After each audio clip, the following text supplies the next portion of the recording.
Bab 2011. Dewi bersantai di rumah seharian. Begitu santai hingga hampir berjamur. Sekarang dia tidak bisa melakukan apapun. Hanya bisa berbaring saja. Saat makan pun, harus dilayani oleh sekelompok orang. Saat mau berjalan-jalan di pantai, dia harus dipapah oleh 2 perawat dan diikuti sekelompok orang. Meski ini adalah pantai pribadi sehingga tidak ada orang lain, tapi dia merasa ini tidak ada artinya. Lebih baik tidak pergi saja. Untungnya, waktu berlalu sangat cepat. Dalam sekejap sudah malam. Dewi berbaring sambil membaca buku medis. Tapi matanya senantiasa menatap jam di dinding. Sudah pukul 9 malam. Lorenzo masih belum pulang. Selain itu, hari ini dia sama sekali tidak menelepon atau mengirim pesan. Di kota Bunaken, urusan apa yang dia punya hingga harus sibuk sampai Emron. Saat Dewi sedang berpikir, terdengar suara langkah kaki di luar. Lalu para pelayan menyapa dengan hormat, "Tuan, Anda sudah pulang." Ya, belakangan ini, Lorenzo menjadi lebih manusiawi. Saat para pelayan menyapa, dia sudah mulai merespons. Dulu dia sangat dingin. Sekujur tubuhnya memancarkan aura dingin, membuat semua orang takut padanya. Namun, belakangan ini para pelayan diam-diam membahas bahwa Lorenzo berubah menjadi lembut. Mendengar suara di luar, Dewi langsung menurunkan bukunya dan pura-pura tidur. Lorenzo membuka pintu, lalu melepas jaket luarnya dan melemparnya ke ranjang. Sambil membuka kancing kemejanya, dia berjalan ke arah Dewi. Mendengar suara langkah kaki yang semakin dekat, hati Dewi sedikit gugup. Dia memeluk bantal dan lanjut pura-pura tidur. Sisi ranjang di sebelahnya terbenam. Dia bisa merasakan napas yang familiar, juga tangan besar yang hangat sedang mengelus-elus pipinya. Dewi sedikit gugup, memikirkan ciuman kemarin malam. Mungkinkah Lorenzo mau? Dewi masih belum bereaksi. Lorenzo sudah menurunkan tubuhnya dan mencium kening Dewi dengan lembut, lalu turun mencium kelopak mata. Dewi memejamkan matanya rapat-rapat dan menahan napasnya, tidak berani bergerak sembarangan. Dalam hati, dia sudah mempersiapkan diri. Kalau Lorenzo lanjut, dia tidak akan mendorong pria itu. Namun, ciuman Lorenzo berhenti di telinganya. Lorenzo menggigit daun telinganya, lalu berkata, "Jangan pura-pura tidur." Dewi ketahuan olehnya. Dengan wajah memerah, dia pun membuka mata. "Bagaimana kamu bisa tahu aku pura-pura tidur?" "Hanya dengan lihat aktingmu." Lorenzo mencubit pipi Dewi dengan tatapan penuh kasih sayang. "Hari ini kamu pergi kemana?" Dewi masuk ke pelukan Lorenzo. Suaranya pun tanpa sadar berubah menjadi lembut. "Mengurus beberapa hal." Lorenzo menjawab dengan sederhana. "Besok pagi-pagi aku harus kembali ke negara Maple." Hah, Dewi tertegun. Kenapa? Dirinya baru saja masuk ke mode pacaran. Lorenzo malah mau pergi. "Ada beberapa hal yang perlu kuurus." Lorenzo tidak berpikir begitu banyak. Sudah tertunda sangat lama. Sekarang harus pergi mengurusnya. "Baiklah," Dewi berkata dengan pengertian. "Kalau begitu, kamu uruslah dengan baik." "Ya, sungguh-sungguh patuh." Lorenzo mencium kening Dewi, lalu bangun. "Kamu mau kemana?" Dewi langsung bertanya. "Kenapa? Kamu ingin aku tetap di sini?" Lorenzo menatapnya dengan menahan tawa. "Bukan." Dengan wajah memerah, Dewi buru-buru membantah. "Aku hanya asal bertanya." "Aku mau ke ruang kerja." Lorenzo mengganti baju, lalu pergi. "Cepat tidur. Besok kita sarapan bersama." Oh, melihat Lorenzo pergi, Dewi merasa sangat sedih. 2 hari ini tiba-tiba Lorenzo menjadi sibuk. Besok masih harus kembali ke negara Maple. Mengapa dia merasa bahwa sekarang pria itu tidak begitu antusias seperti dulu? Dulu sesibuk apapun, dia tetap akan tidur sambil memeluk dirinya. Sekarang malah berinisiatif tidur di kamar tamu. Dewi membuka ponselnya, ingin mencari tahu tentang pengalaman berpacaran. Saat ini, tiba-tiba Bibi Lauren menelepon. Dia pun buru-buru menjawab. "Bibi Lauren." "Dewi, akhirnya Bibi bisa menghubungimu. Kamu sungguh membuat Bibi panik."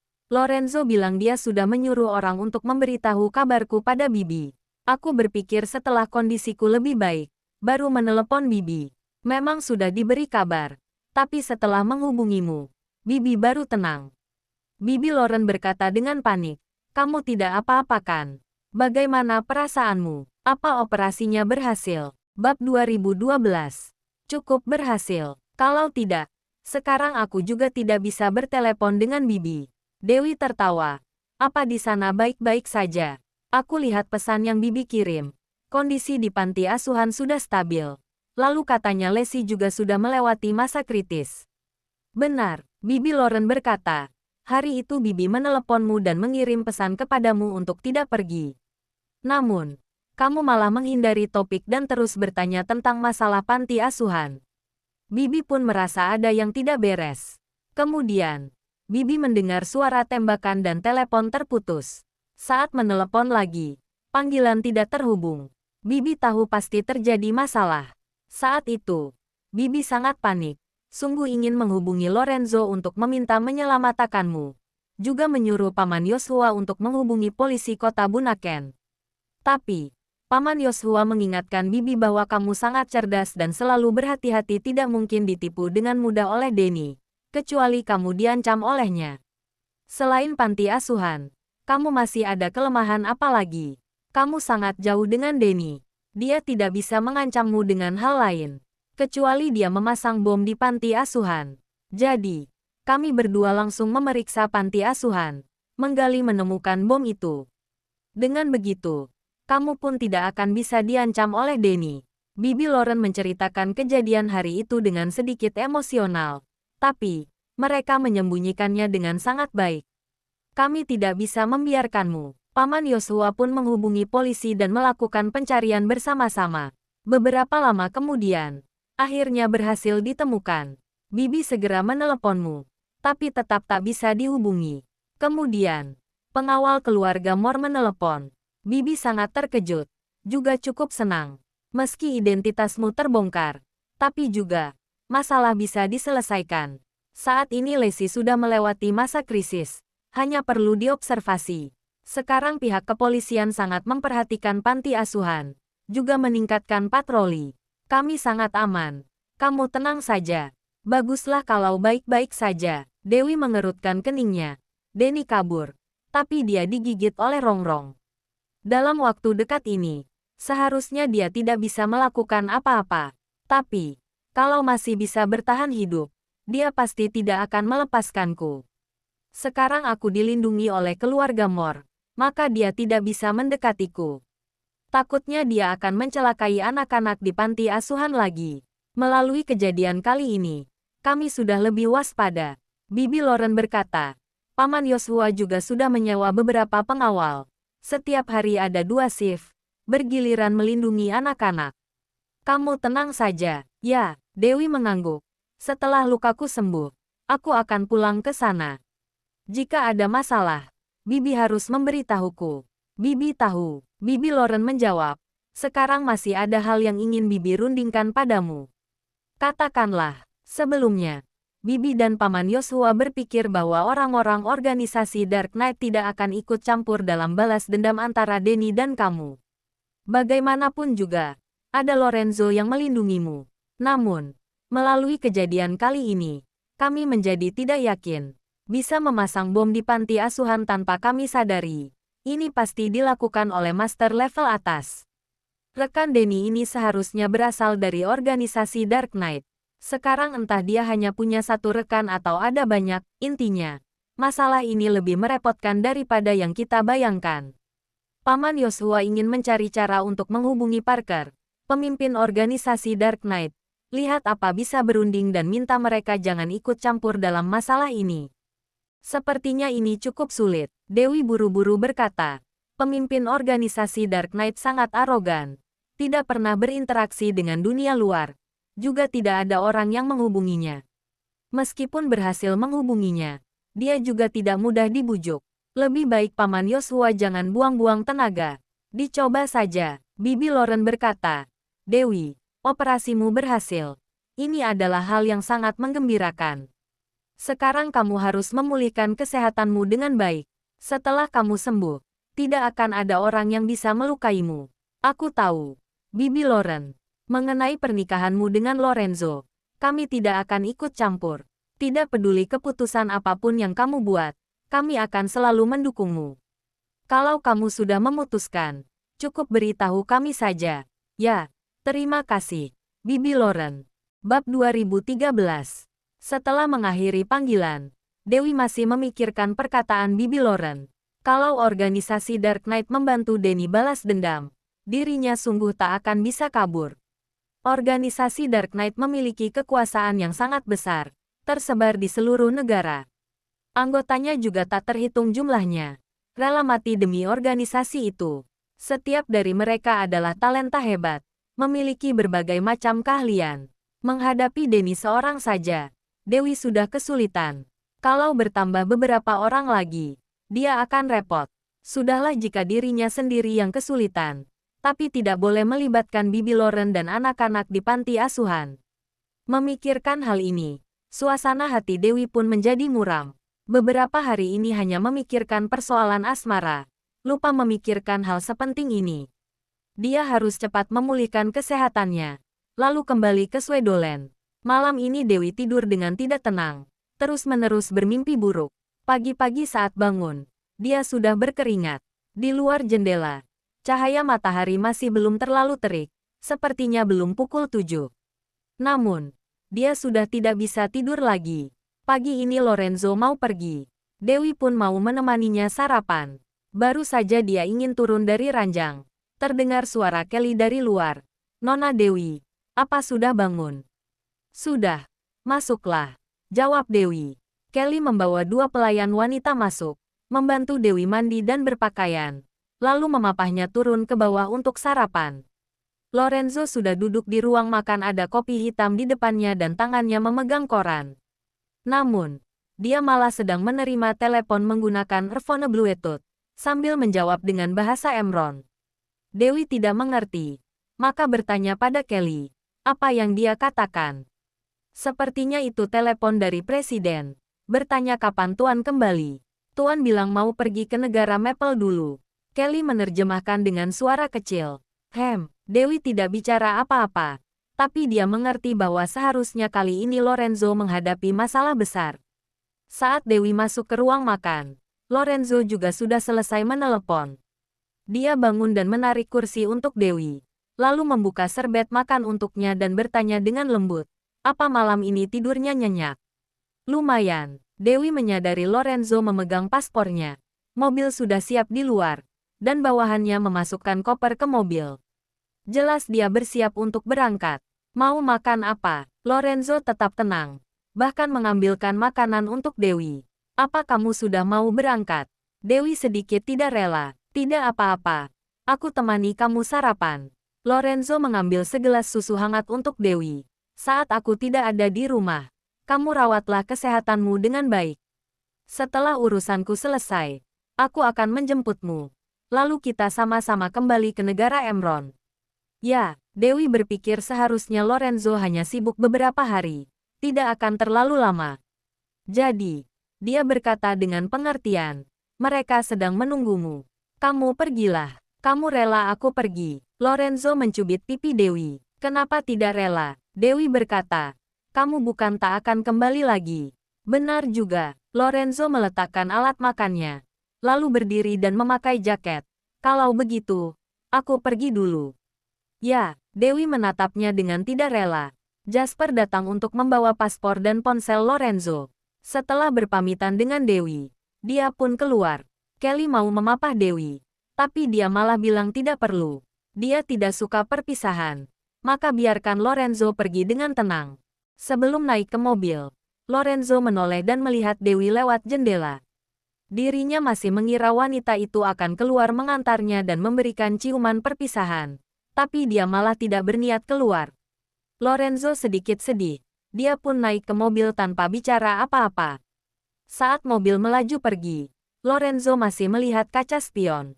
Dewi malah duduk di ruang makan dan makan dengan pelan. Sepertinya tidak ada perubahan apapun.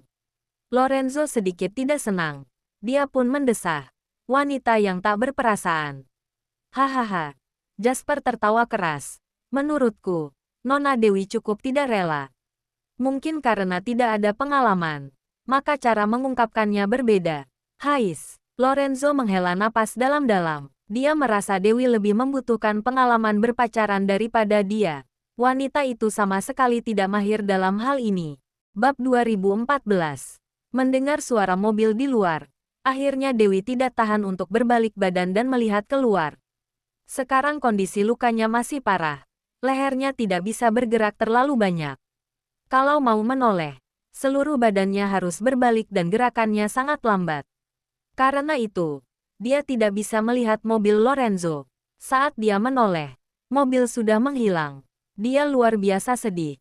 Menyesal tadi tidak keluar mengantar Lorenzo. Juga tidak mencium atau memeluknya. Bahkan tidak berpamitan dengan benar. Pria itu pergi begitu saja. Mengapa dirinya harus keras kepala dan berpura-pura kuat? Sekarang dirinya seorang diri menyesal di sini. Tapi Lorenzo juga tidak tahu. Berpikir seperti ini, Dewi merasa sedih. Nona Dewi, jangan khawatir. Tuan akan segera kembali. Kelly sudah ikut Dewi begitu lama. Perlahan-lahan sudah bisa memahaminya.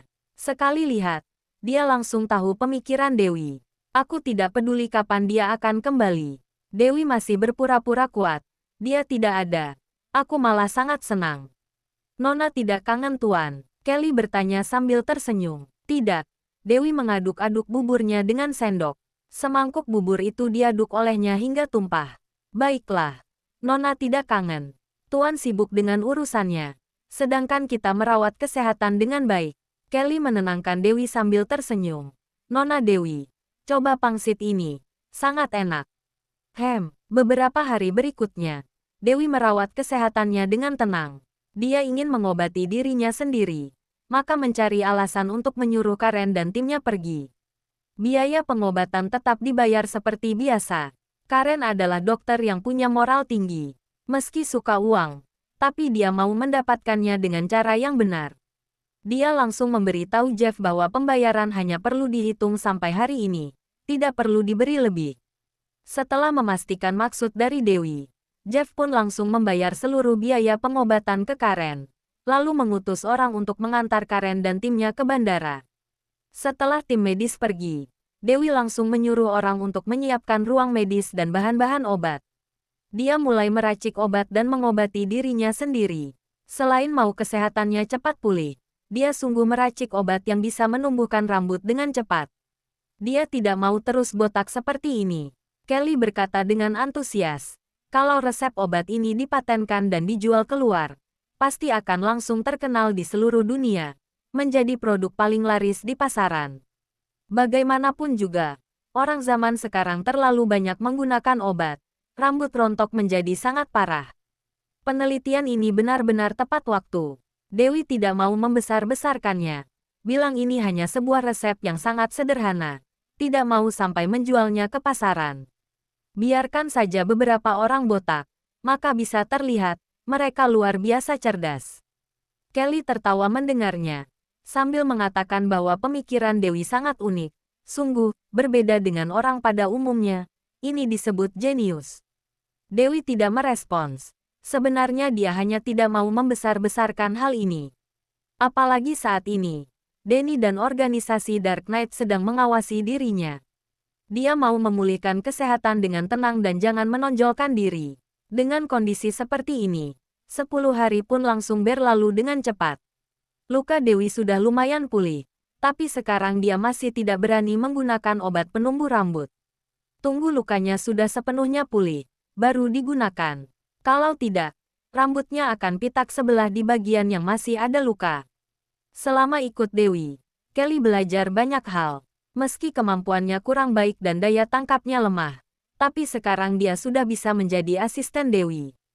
Tidak seperti saat awal, Dewi menyuruhnya mengambil bahan obat dengan menyebutkan bahasa aslinya. Dia sama sekali tidak tahu yang mana. Dewi mengajarinya pun, dia tetap tidak bisa ingat. Membuat Dewi memarahinya. Bilang dengan kemampuan dirinya yang seperti ini, seumur hidup hanya bisa menjadi perawat kecil. Kelly berulang kali meminta maaf, bahkan tidak berani bernapas kencang-kencang. Dewi juga merasa dirinya sedikit keterlaluan, maka meminta maaf pada Kelly. Dalam hati, dia pun teringat pada gurunya. Dulu saat guru mengajarinya, dia langsung bisa mengerti sebagian besar ilmu begitu dijelaskan sekali. Namun, Juga ada beberapa hal yang tidak dia mengerti saat guru ajarkan. Gurunya juga bisa memarahinya. Saat itu, dia merasa sangat getir. Sekarang dipikir-pikir, sebagai guru, memang ada perasaan berharap muridnya bisa berhasil. Bab 2015. 10 hari, Lorenzo masih belum kembali. Sepertinya dia sangat sibuk. Awalnya dia selalu menelepon Dewi setiap hari. Meski hanya beberapa menit, tapi dia tetap merindukan Dewi. Namun, belakangan dia sudah tidak menelepon lagi. Awalnya Dewi menahan diri untuk tidak mencarinya. Setelah menahan diri selama 2 hari, dia pun berinisiatif mengirim pesan ke Lorenzo, tapi tidak dibalas. Dewi berpikir seharusnya dia sedang sibuk. Selain itu, ada urusan mendesak yang harus diurus.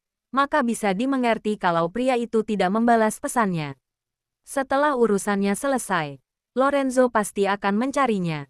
Namun, sudah lewat 2 hari, Lorenzo tetap tidak mencarinya. Dewi mulai panik, khawatir terjadi sesuatu pada Lorenzo. Maka dia pun bertanya pada Jeff tentang kondisi di sana. Jeff bilang Lorenzo baik-baik saja, hanya saja sangat sibuk. Setelah selesai sibuk beberapa hari lagi, seharusnya dia akan menelepon Dewi. Jeff juga bilang Lorenzo berpesan agar Dewi merawat kesehatannya dengan baik, tidak perlu mengkhawatirkannya.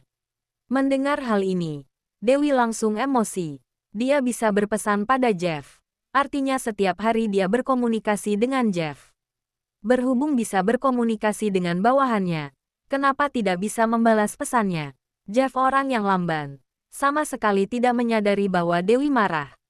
Dia masih berkata, "Nona Dewi, kalau tidak ada urusan lain lagi, aku pergi dulu." Dewi merespons, "Uruslah pekerjaanmu." Namun, dengan cepat dia memanggil Jeff lagi. Karena sangat bosan, dia pun berbaring di sofa sambil melihat-lihat berita. Lalu, dia melihat sebuah berita tentang Juliana yang sedang mengunjungi kantor cabang grup Moore di San Francisco, negara Maple. Di berita, terlihat beberapa foto dia sedang menghadiri pesta di berbagai tempat, serta pertemuan dengan orang-orang berpengaruh. Media bahkan memujinya sebagai wanita karir masa kini. Masih bilang dia yang begitu hebat baru cocok dipasangkan dengan Lorenzo. Melihat berita ini, Dewi menjadi panik dan langsung menyuruh orang memanggil Jeff. Dia mau menanyakan kebenaran hal ini. Jeff orang yang pikirannya polos, langsung bilang Juliana memang pergi ke San Francisco, juga mengunjungi kantor cabang. Mengenai perkataan cocok menjadi pasangan Lorenzo, itu hanyalah kata-kata awak media. Emosi Dewi hampir meledak. Dia bertanya lagi, "Kalau begitu, sekarang Lorenzo juga ada di San Francisco?" "Benar." Jeff langsung mengangguk tanpa pikir panjang. Raut wajah Dewi langsung menggelap. Tanpa bicara apapun, dia langsung melempar laptop keluar jendela. Laptop itu pun masuk ke kolam. Jeff tertegun. Saat ini, dia baru menyadari mungkin Dewi marah. Maka dia buru-buru menjelaskan, "Nona Dewi, jangan salah paham. Meski Tuan dan Nona Juliana sampai di San Francisco pada hari yang sama, tapi mereka tidak janjian. Ternyata mereka sampai di San Francisco pada hari yang sama. Saat ini, Dewi semakin marah. Aku terlalu percaya padanya. Mengira dia sungguh sibuk kerja. Ternyata malah pergi berkencan dengan Juliana. Bukan, berisik. Keluar." Dewi emosi besar. Tidak mau mendengarkan perkataan siapapun. Sekarang dia hanya terpikir Lorenzo dan Juliana pergi berkencan. Hanya memikirkannya saja, dia sudah luar biasa marah. Dewi segera menghubungi Lorenzo. Kali ini panggilan terhubung, tapi langsung ditolak. Dia semakin marah. Mungkinkah sekarang bajingan itu sedang bersama Juliana, sehingga tidak ada waktu untuk mengangkat teleponku. Dia pun mengirim pesan pada Lorenzo. "Segera teleponku balik." Emosinya sudah naik ke ubun-ubun. Tidak bisa menunggu sedetik pun. Dengan cepat, Lorenzo menelepon. "Ada apa?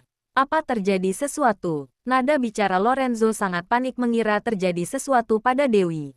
"Apa kamu sedang bersama Juliana?" Dewi langsung bertanya. Lorenzo tidak bicara. Tapi kondisi diamnya seolah-olah balik bertanya. Kenapa Dewi menanyakan hal seperti itu? Dewi hampir mengira dirinya curiga berlebihan. Saat mau menanyakan masalah berita itu, Saat ini terdengar suara wanita dari ujung telepon sana. Lorenzo, aku sudah ganti baju. Kita sudah bisa pergi. Jangan lupa like, komen, dan subscribe. Ya, terima kasih untuk semuanya yang sudah subscribe, like, dan komennya. Tunggu terus kelanjutannya. Ya.